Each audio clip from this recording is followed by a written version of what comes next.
তো চলে এসেছি আজকে মিলেনিয়াম পার্কে।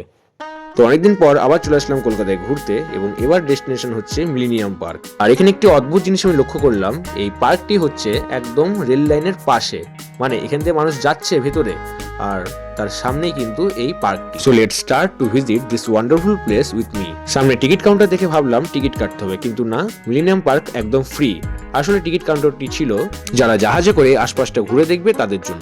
তোমরা একদম ঠিকই শুনেছো, জলের উপর জাহাজ করে একদম ব্রিজ অব্দি তোমরা অনায়াসে ঘুরতে পারবে কিছু টাকা খরচ করে। বাট আমি তো আজকে জাস্ট তোমাদের এই মিলেনিয়াম পার্কটি ঘুরেই দেখাবো, পরে কোনো একদিন না হয় তোমাদের জলপথে জার্নি করেও দেখাবো। তোমাদের একবার জায়গাটা ঘুরে দেখিয়ে দিই।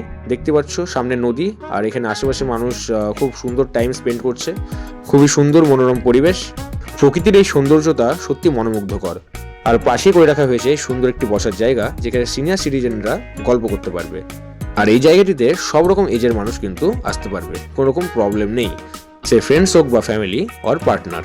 আর যারা selfie lover or photo lover তারা তো এখানে এসে অবশ্যই ক্লিক না করে থাকতেই পারবে না, কারণ এখান থেকে যা ব্যাকগ্রাউন্ড আসবে এবং যেরকম ছবি উঠবে সেটা সত্যি কিন্তু ওয়ান্ডারফুল। এই সুন্দর মনোরম পরিবেশের জন্যই এই জায়গাটি বেশি পপুলার।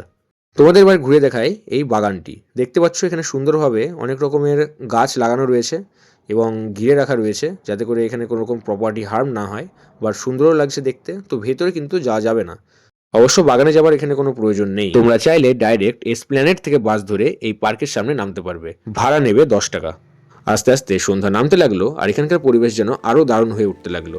তাই এখান থেকে বেরিয়ে যাওয়ার আগে ভাবলাম আরো কিছু ছবি ক্যাপচার করে নিই। একটা জিনিস ভালো লাগলো, এখানকার মানুষের সিভিক সেন্স খুব ভালো রয়েছে, কারণ বিনা পয়সাতে ঢুকতে দিলেও পুরো জায়গাটি পরিষ্কার পরিচ্ছন্ন। তো লাস্ট যে জায়গাটি দেখানোর বাকি রয়েছে সেটা হচ্ছে এই জায়গাটি। এখানেও কিন্তু খুব ভালো ছবি উঠবে, আর বন্ধুরা মিলে আড্ডা দেওয়ার জন্য সেরা সিটিং প্লেস কিন্তু এই জায়গাটি আমার মনে হলো। সো cameraman please take my photo. Okay, so ছবি তোলা কমপ্লিট, আমার ব্লগও complete. So tata, see you in my next blog.